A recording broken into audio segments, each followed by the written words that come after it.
he drives faster than I do. Very often I'll go, can you slow down? Can you slow down? And he's like, I'm not going fast at all. Early days when you were cutting some onions. No, it was you cutting peppers. No, it was you. No. I'm very precise in terms of time. I really want to be there not only at the time, but before the time. As far as my own family, it was not that big a thing.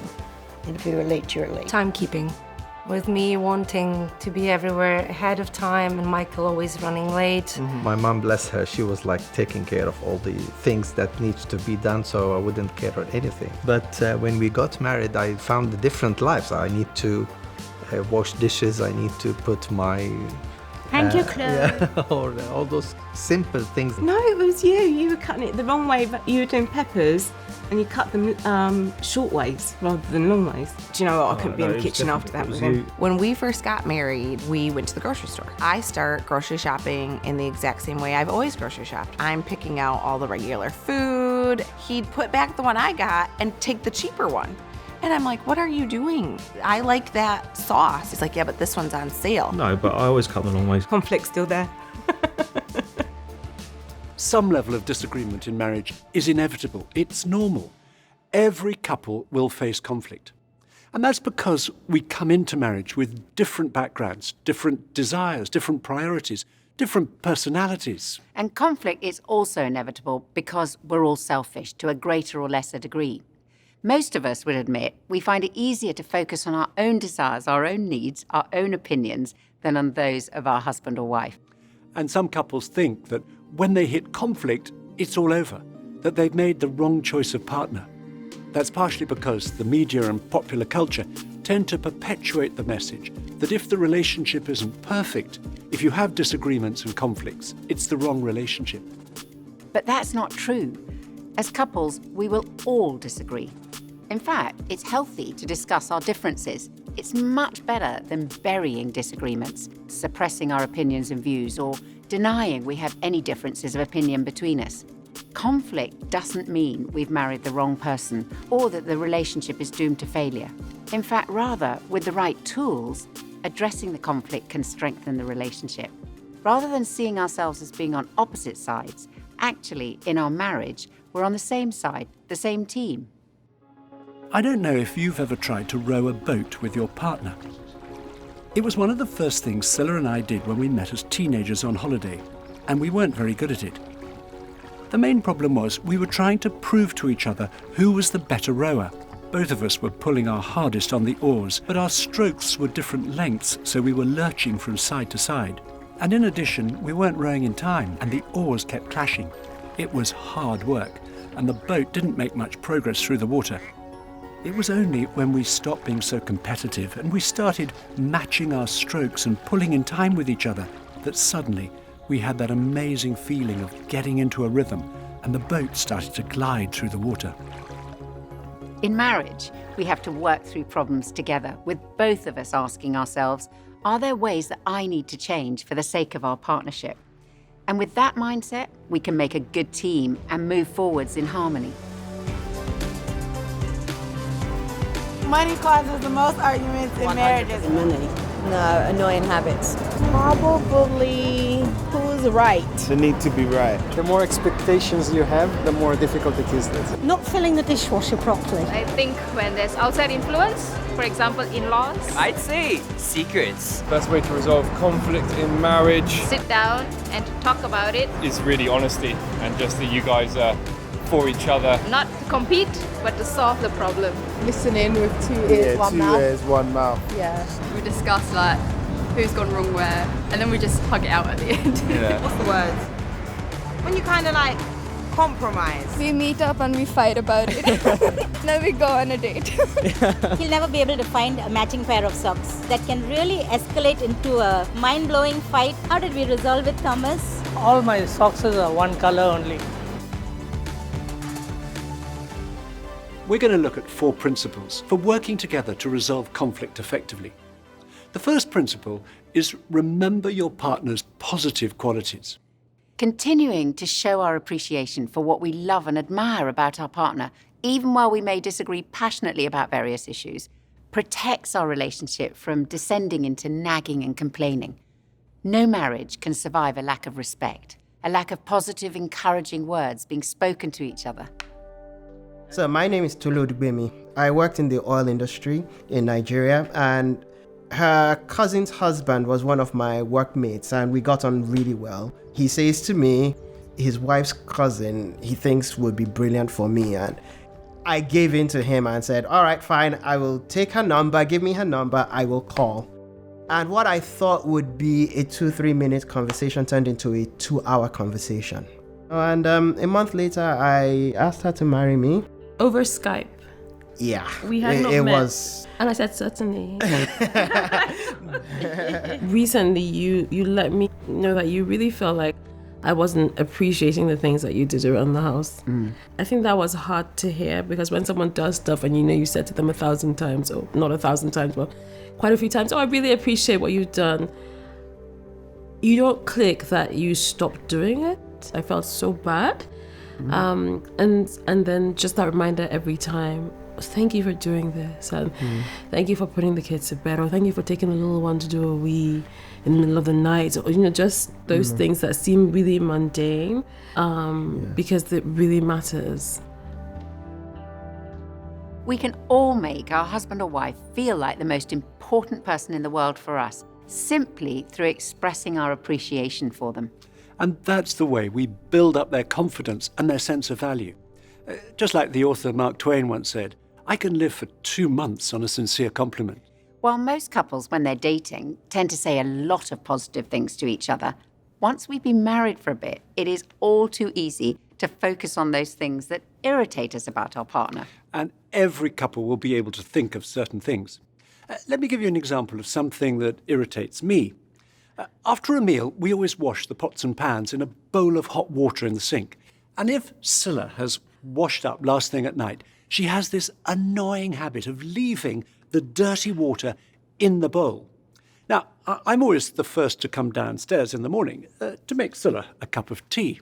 And I'm faced with this bowl of cold water with the grease now congealed around the edges. And what's worse, she leaves the brush in the water, so I have to put my hands in to retrieve it before trying to get rid of the grease. Now, I have mentioned this a few times over the last 40 years, and it is true, Scylla does it less frequently now. Okay, while we're on the subject of what irritates us, one of the things I find really annoying about Nicky is that he puts his clothes in this sort of toppling pile on the chair in our bedroom, rather than hanging them up in the cupboard or putting them away in the drawers. So, for me, remembering that I like being married to someone who has a very laid-back attitude to life really helps me. In fact, it was one of the things I loved most about Nicky when I first met him. The amazing thing is, the more we concentrate on the things we appreciate about each other, the more appreciative we become of each other. Telling our partner what we like and admire about them needs to be something that we practice on a daily basis. We need to make it a habit. There's a psychologist in the US called Professor John Gottman, who's been analysing the habits of married couples for over 40 years. And he believes he's able to tell within the first 5 minutes of listening to and watching a couple whether or not their relationship is in trouble. He says that a key indicator is, are they showing each other appreciation? And his advice to couples is this: by simply reminding yourself of your partner's positive qualities, even as you grapple with each other's flaws, you can prevent a happy marriage from declining. You'll see in your journal the first conversation, entitled Showing Appreciation. The idea is to write down 6 things that you appreciate about your partner. It may be thanking them for what they do, or it may be telling them what you admire about their character, and try to make it a mixture. Then, when you've both finished writing, read out to each other what you've written, and try to come up with 6 if you possibly can. How are you feeling?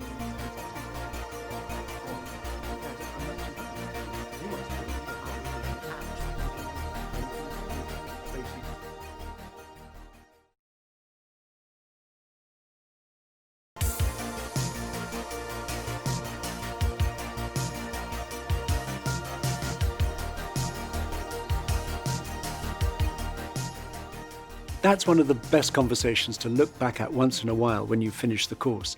read again what you wrote down about each other. When we keep showing our appreciation for each other's positive qualities, we're much more likely to work together as a team. The second principle for resolving conflict effectively is to recognize that differences between us are good. Trying to make our husband or wife think and behave like us never works. We can be very different in all sorts of ways, for example, in how we make decisions. One of us might make decisions quickly and easily and doesn't worry about making mistakes, while our partner may be more cautious and careful, taking a long time over every decision. That's me. We bought a second-hand car recently, and we had a choice between two almost identical ones. And Scilla was very excited that we'd made the decision so quickly, while I lay awake most of the following night, worrying we'd bought the wrong one. IC, and this is Phil, and we met in a pub. I was too nervous to sit next to you, but there was only one space left in the circle of friends, and it was next to you, so it was... Yeah. And the rest is history. The rest is history. We are chalk and cheese, really, in really a lot are. of ways, a lot of differences. Yeah. You like staying in, I like going out. You liked R&B. I liked anything but R&B. He's need to tell a story for about 10 hours before he gets to the punchline. And I just want the ending. You like Netflix and I like BBC4 documentaries. If you put me in a room with strangers, I will make my way around. I'll hide in the corner. You're spend first, save later. I'm save first, spend later. Yeah. Spicy food. Non-spicy food. You're black, I'm white. Yeah. I can dance, you can't. No joke. Sorry, other way around. I got that wrong. Phil does the two-step. Don't do anything. Right. A major difference between many couples is how they restore their energy. And that'll depend on whether they're more extroverted or introverted. Extroverts need a certain amount of time with others. Introverts, on the other hand, need more time on their own. Another difference between an extrovert and an introvert is that extroverts tend to think out loud. That's external processing.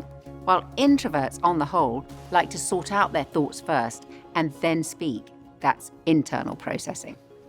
I'm married to an extreme extrovert, and because Scilla is often thinking out loud, I've had to learn not to react too quickly when she says something to me with great passion and conviction, as she's quite likely to change her mind and say the opposite 5 minutes later with equal passion and conviction.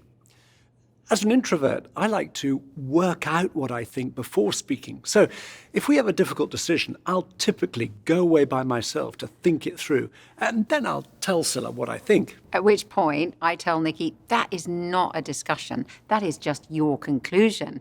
But in marriage, we have to learn to accept our varying approaches. One attitude isn't better or worse than another, it's just different. And a strong marriage is where we see ourselves as a partnership, combining our strengths and helping each other in our weaknesses. As a couple, we won't just be different in terms of our personalities. We all come into marriage from different backgrounds and with different values. One example of this for us came out in our different approaches to money, as is the case with many couples. By and large, there are three choices we can make with our money. We can save it, we can spend it, or we can give it away. Now, Scilla and I have never had a problem agreeing on how much and to whom we should give money away.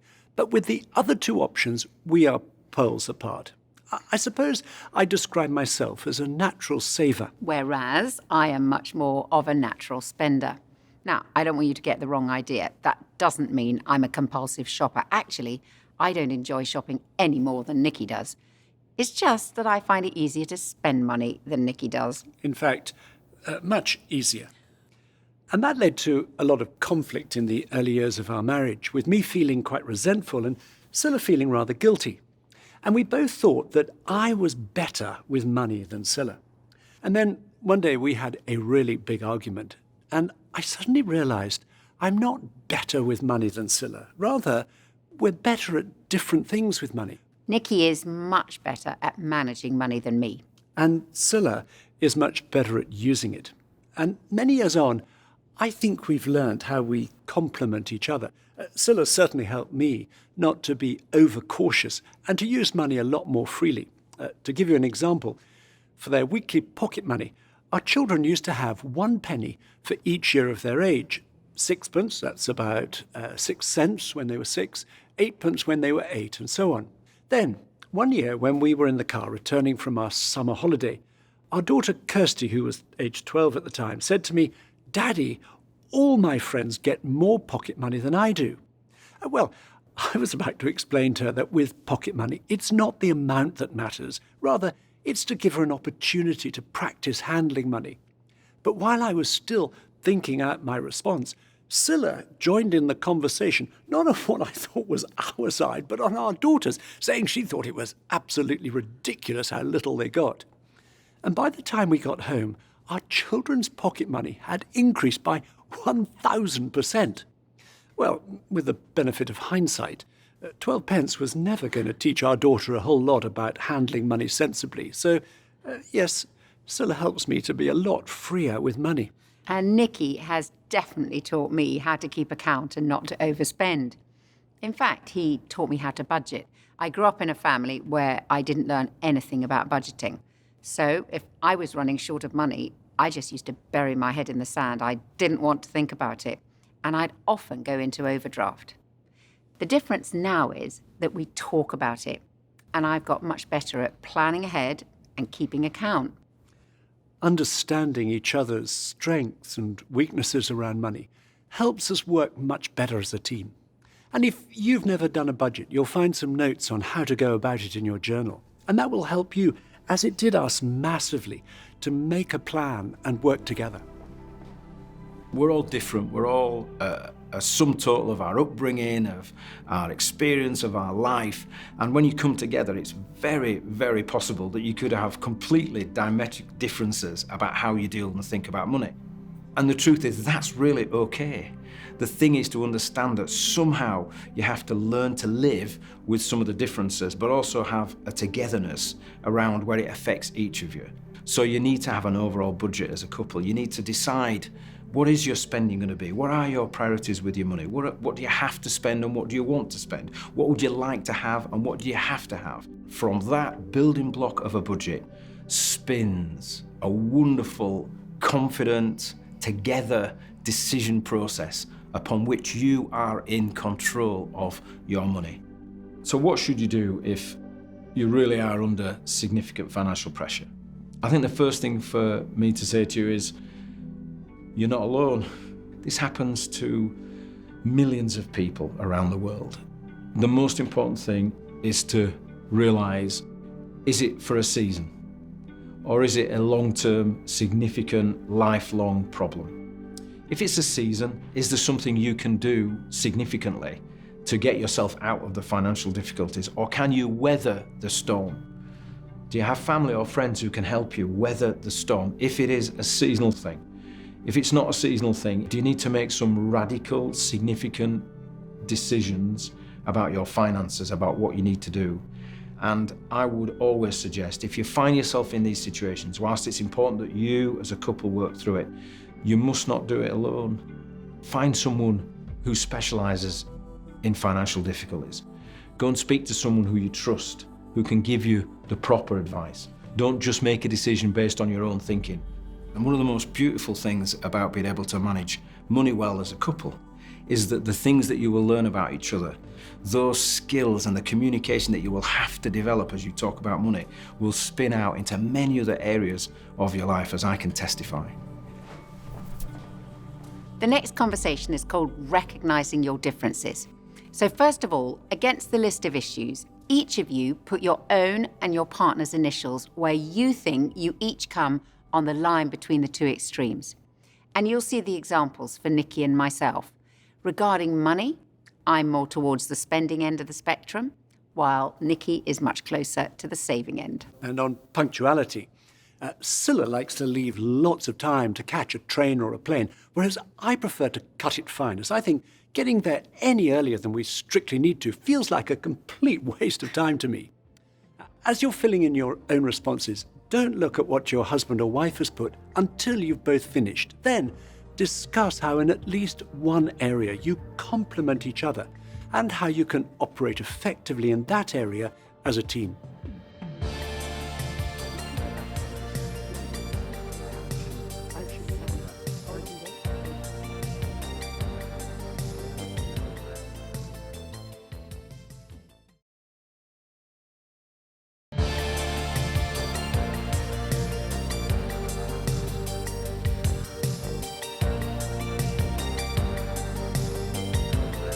As we've said, Scylla and I have lots of differences, and we often find ourselves laughing at them.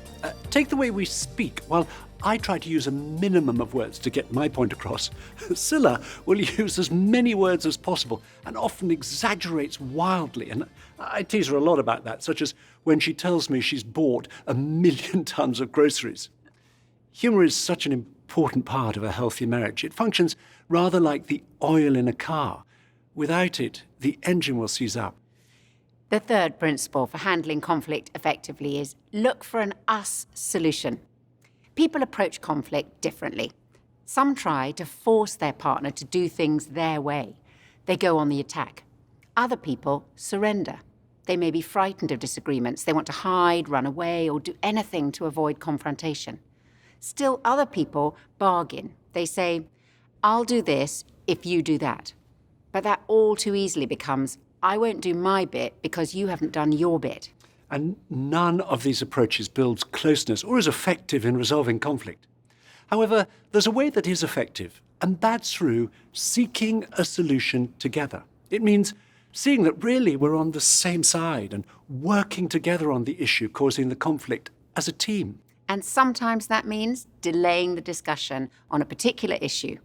I think we'd all recognise that there are bad times to try and resolve arguments.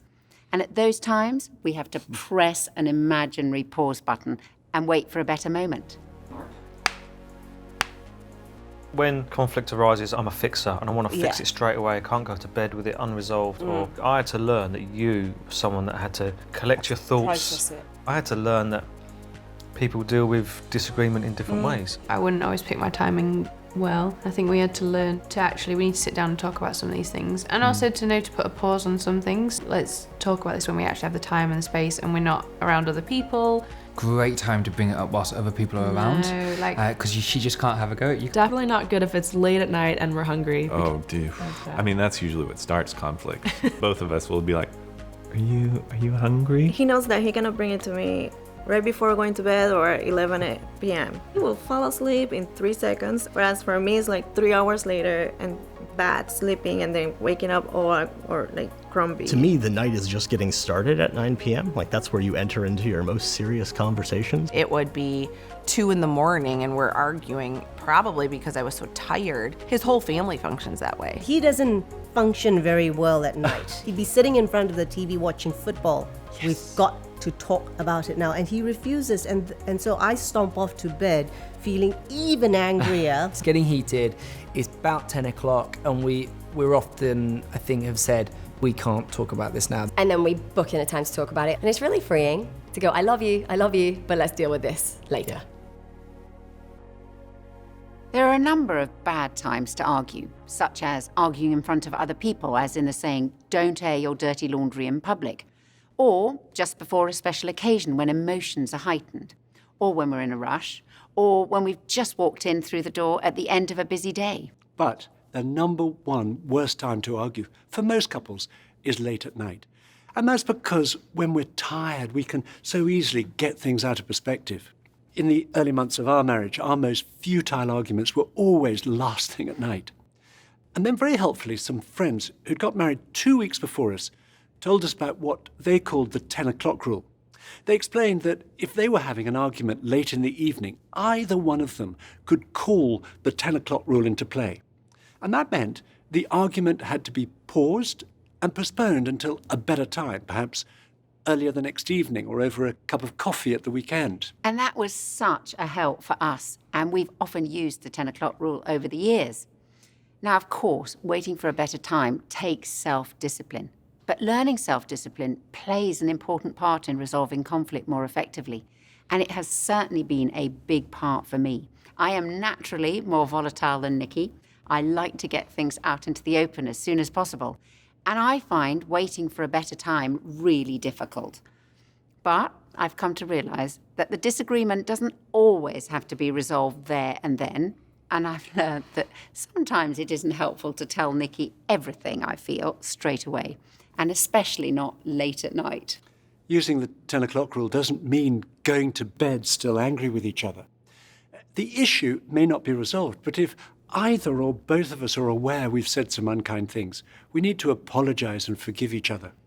That reassures our partner that our relationship is still okay, even though we haven't yet reached agreement about the issue. Delaying a disagreement may well involve some of us having to learn to control our temper, because if our anger is out of control, it can cause us to hurl accusations at each other in the heat of an argument, which will be highly damaging to our relationship. If you're married to someone who's rageful, it's quite terrifying. Sometimes people who have issues with rage, most of the time they're not rageful, they just have these moments where suddenly everything goes crazy. Ideally, they're not physically abusive, but they may be verbally abusive, or they might damage property around the house if they're really mad at times. And even though they may not be rageful like that all the time, what happens is the person who's married to them lives in fear of that rage, so they learn to sort of tread on eggshells around the other person. I'd say to people who are feeling that that's them, that's what they do, they are that rageful person, I would say firstly, notice that that's what you're doing, but also if you're really honest with yourself, be clear that actually you gain some benefit from behaving like that. Because if your wife or husband are scared of your rage, you kind of get to control them, you get to be in charge. And so kind of dealing with rage, beginning to manage that kind of anger requires us not only to notice how damaging it is, but also begin to come to terms with the fact that we're gaining some rewards from behaving in that way. So if you know that you have an anger problem, you're listening to this and you're thinking, oh my goodness, that's me, that's what I do, then I think firstly, don't be ashamed to seek help. And when we seek help for anger, what we're really saying is, we're not saying I want my anger to go away. What we're saying is, I want to express my dissatisfaction in a way that's good for me, good for the person I'm married to, and good for both of us in our marriage. So ideally it becomes something that's productive, and it's good, and it moves us forward. And therefore I would say, if you feel you need help, go and look for that, and don't be ashamed of the fact that that's what you're after. We're going to look now at 5 very practical steps that will help us to reach agreement and find an us solution. The first step is focus on the issue that's causing the conflict. Arguments so easily get widened, and all sorts of other things get drawn in, so that sometimes we can't even remember what it was we were arguing about in the first place. Identifying and focusing on the main issue prevents disagreements escalating. Imagine a 3-seater sofa, wife at one end and husband at the other. And this contentious issue is right between us, keeping us apart and stopping us hearing each other properly or seeing each other's perspective. Focusing on the issue means taking it from between us and putting it out in front of us. Then, as husband and wife, we can move together on the sofa with nothing between us and focus on the issue that's out in front of us rather than attack each other. When we do this, we find the issue itself becomes more manageable. Take 1. My name's Jorge, and this is my wife Alexandra. We're both from Puerto Rico. We met in college. One of the things that we have found that helps our conflict resolution is visualizing that the conflict or the issue that is happening is not in between us, but in front of us. It's us as a team together trying to face that thing, that conflict or that's happening. Having a specific time when it's not urgent, it's certainly very helpful, because it lets you come with clearer ideas or a clearer understanding, and you mentally prepare that this is when we're dealing with this specific thing. It's not that I'm against him or him against me. It is us trying to solve it. And I didn't feel as burdened as, I felt like, I have somebody with me thinking about how to get better. And that really took away a lot of stress and a lot of anxiety every time that we have a conflict. The second step to reach agreement and find us solutions is use I statements. In the heat of an argument, it is so easy to say you always or you never. But when we use either of these phrases, we're labeling each other's character. A much better way of putting it is to use I statements describing our own feelings. So rather than you never do anything to help, it's much better to say, I was really upset you didn't help me with the clearing up after dinner last night. And instead of You always make us late. It's better to say, I don't like leaving for the train so late because it makes me feel really stressed. Using I statements helps us not to accuse or blame each other. And I know when I tell Nicky what I feel when I'm upset, he responds much more positively than if I attacked him with my words. The third step is listen to each other. When we're having an argument, we're usually very keen our partner understands our point of view, but less keen to understand theirs. Making sure we listen will be especially relevant for us if we know we're better with words than our partner. So a simple but very effective ground rule when we disagree is take it in turns to talk. The fourth step is brainstorm possible solutions. Now, this may sound unrealistic in the middle of a heated disagreement, but once you've done the first 3 steps, it's much more possible. It's amazing how many ideas we can come up with when we start discussing the issue and listening to our partner rather than attacking each other. So, for example, if the conflict is over money, some possible solutions may be to change who organises the finances. You could make a detailed annual budget together. That really helped us. Or one or both of you decide to use cash rather than the credit card. Another option might be you agree to sit down once a week to review your spending. Or perhaps you decide to ask for help from someone who is good with money. Sometimes it helps to write down a list of possible solutions to see the different possibilities. The fifth step to reach agreement is decide on the best solution for now and review later. Try it out. If the solution works, the issue will stop causing conflict. If the one we try doesn't seem to work, we can go back to our list and try another one. My name is Emerson. My name is Christina. And right now we live in Mexico City. We met at a nightclub. First and last time I danced, but I danced with you that night. Yes. I know how to make money. I do not know how to keep money. I budget. And she budgets. Yes. And so, yeah. That was a huge argument. So 6 months into our marriage, we still hadn't joint accounts. I just said, you know what? I manage all my funds up to that point. And I said, I don't know if I trust you with things because money that's in there, it's really not there because there's bills coming, and that was like a new concept for him. And we ended up going to a financial class. And yeah, he listened to everything he said. I was really proud. I was thinking first, he's not going to go. Second, if he goes, he's going to sit there and not really pay attention. Third, nothing's going to sink in. And pretty much everything our teacher was telling us, I had said, but he needed to hear it from someone else. I couldn't hear it from my wife. And sure enough, he literally did a 180. And from then on, we've been on a budget. And thank God, it's helped us on so many levels. Yeah. And he's still, he trusts me. I'm just not good at it. No. So I've let her do it. And it's been great. Mm-hmm. These 5 steps for handling conflict have helped Scylla and me hugely when there's been an issue causing tension between us. But they require us to be prepared to make changes to our own behavior and attitudes for the sake of our marriage. It's no good one of us always needing to be right or saying, that's just the way I am, while being critical of our husband or wife.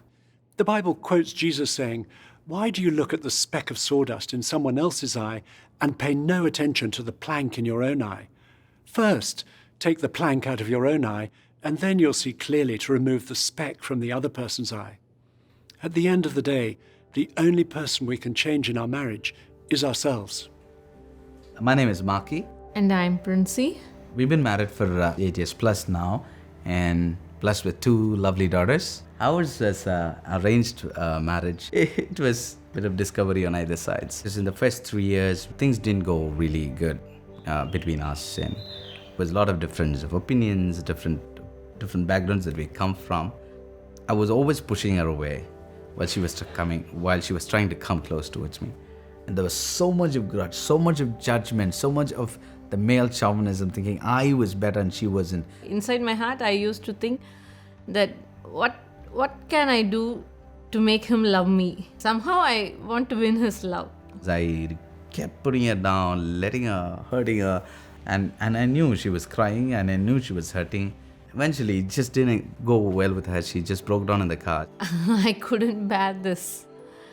I want to be out of this. So I just told him, this marriage couldn't work. We just can get separated. When she had said that, I realized that I had really messed it up and really hurt her so much. I had to spend some time completely breaking down my ego, letting it all down. And I said, I need to change. I caught her hand and I said, I'm really sorry. I was so surprised to see that she understood that forgiveness, that I had changed, that the switch had happened. I started respecting and I started falling in love with her. I was longing for that for the 3 years. It's like, wow, this was the time I'm waiting for. It encouraged me a lot to love her more. I remember we were so happy after we connected. For the first time, we danced together. We played some music, we danced together, and with tears. Yeah, with tears of joy. And I think that I would never forget that day. It just changed for us.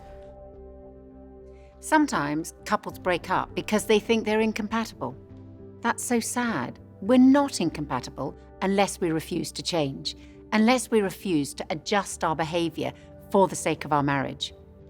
I want to read a description written by a surgeon called Richard Seltzer of how one couple accommodated themselves to each other. I stand by the bed where a young woman lies, her face post-operative, her mouth twisted in palsy, clownish. A tiny twig of the facial nerve, the ones to the muscles of her mouth, has been severed. She'll be thus from now on. The surgeon has followed with religious fervour the curve of her flesh, I promise you that. Nevertheless, to remove the tumour in her cheek, I have cut a little nerve. Her young husband is in the room. He stands on the opposite side of the bed, and together they seem to dwell in the evening lamplight, isolated from me, private. Who are they, I ask myself, he and this wry mouth I've made, who gaze at and touch each other so greedily? The young woman speaks. Will my mouth always be like this, she asks. Yes, it will, I say. It's because the nerve was cut. She nods and is silent. But the young man smiles. I like it, he says. It's kind of cute. And all at once I know who he is and I lower my gaze. One is not bold in an encounter with a god. And unmindful, I see he bends to kiss her crooked mouth, and I so close. I can see how he twists his own lips to accommodate hers, to show the kiss still works. And I hold my breath and let the wonder in. We can only change when we know what matters to each other. Sometimes the real issues are buried under years of unresolved conflict, or we've never told each other what frustrates and hurts us. We can't assume our partner automatically knows. We must tell each other about the issues that matter most to us and why they're important to us. There's a big difference between requests and making demands. Requesting change of each other in marriage is a good thing. It's demanding change that is harmful. We want you to turn to the conversation in your journal called Using the 5 Steps. Talk about what are the good times and what are the bad times for you to try to resolve disagreements, and decide which of the 5 steps is most important for you to remember.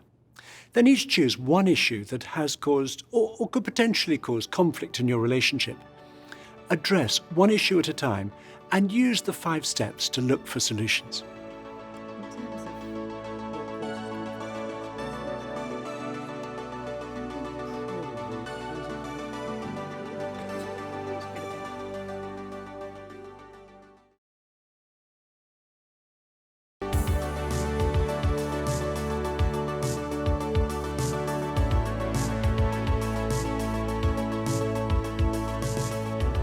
The fourth and final principle for resolving conflict effectively is support your partner. There's a fundamental difference of attitude between expecting our partner will meet all of our needs and focusing on meeting our partner's needs. Recently, I read the story of a couple whose marriage had spiraled downwards, so much so that they barely acknowledged each other anymore. Years of conflict had all but killed their marriage. One day, the husband broke down in the shower. He realized there was nothing he could do to change his wife. He'd been trying for over 20 years, but he could make some changes himself. The next morning, he asked his wife, "How can I make your day better?" She was very surprised and quite suspicious at the sudden change. So she tested him. She asked him to clean the kitchen, which he did. The next morning, he asked her the same question. "How can I make your day better?" "Clean the garage," she replied. It was a big job and he had a busy day, but he did as she asked. The following day, he asked her again, "How can I make your day better?" This time she told him there was nothing, but he persisted. He asked her every morning for 2 weeks. Finally, his wife broke down and said, "I should be asking you that." She apologized and said, "Can we just spend some time together?" Now, every day, the couple ask each other how they can make each other's day better, and their marriage has been totally transformed. Focusing not on what our partner can do for us, but on what we can do for them doesn't come naturally or easily to most of us. And for Nikki and me, it's one of the areas where our shared faith has made a big difference in our marriage. We both became Christians after going out for nearly 2 years, and a lot changed in our relationship as a result. I think in retrospect, one reason was that previously I'd been looking to our relationship and to Scylla to meet all of my deepest needs.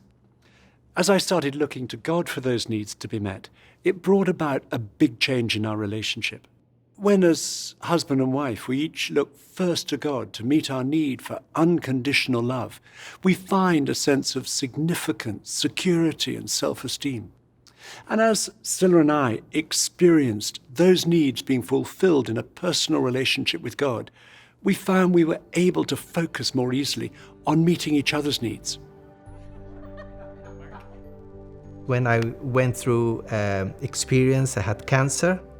And at that time, we were young and we kids like very young as well. And it was shocking to us. When this happened, all our priorities is changed and our love is changed. And we started to appreciate each and every moment together. This was quite a crucial time in our lives. I remember that I was thinking I need to be strong for Sammy and strong for myself and for the whole family.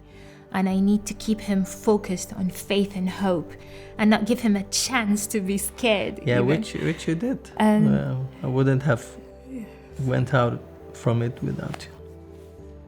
We've learned how to really trust God with our lives, with our very own lives, and not just by words. I think the major change was realizing that it's not about me. It was basically like living more for you than for myself. Sally's support during this time was incredible. It was everything. It was very special to see the vulnerable side as well of each other when things get tough and we're not holding on our defenses and when we are completely transparent in front of each other with fears. And so that brought us close to each other and getting closer to God. One practical way that Nikki and I try to support each other is by spending a few minutes each day praying with and for one another. This short time of praying isn't only about connecting with God, but also connecting with each other. We simply ask each other, what can I pray for you today? And the answer will be about very personal things, whatever's uppermost in our minds. Perhaps things we're worried about, or a difficult decision we have to make, or something to do with one of our children. And then we each say a short prayer about what the other has said. But we also recognize that we can't really pray, and almost certainly we won't feel like praying, if there's unresolved conflict between us. Because praying together is such an intimate thing to do. So sometimes before we can pray, we have to say sorry if one of us knows that we've upset the other. And often these few minutes of praying together have been the catalyst for us to understand each other better. We've certainly had to persevere and be intentional about praying together. As with our date nights, it doesn't just happen. We've had to plan this into our lives and make it a habit. Now, we don't always manage it, but when we do, it's one of the most uniting things we do as a couple. It's a time of connection, and it always makes a difference. Before we end the session, We want to give you the opportunity to ask your partner one of two questions. If you're comfortable praying, ask each other, what can I pray for you? And then pray quite simply, either aloud or silently, something like, Lord, please help my partner with whatever it is. Thank you, Lord. Amen. If you're not comfortable praying, ask your partner that question Nikki mentioned earlier, how can I make your day better? And then respond to them in a way that expresses your support.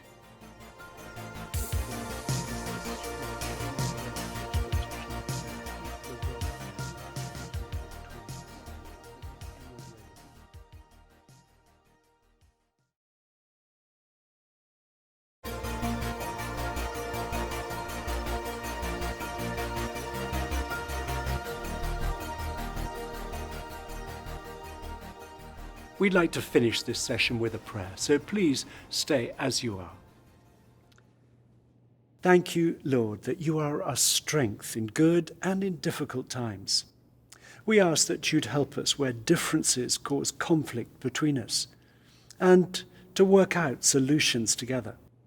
Please help us to appreciate each other more and more and to make changes in ourselves where we need to for the sake of our marriage. Amen. We're so glad you've joined us, and we look forward to having you with us on the next session.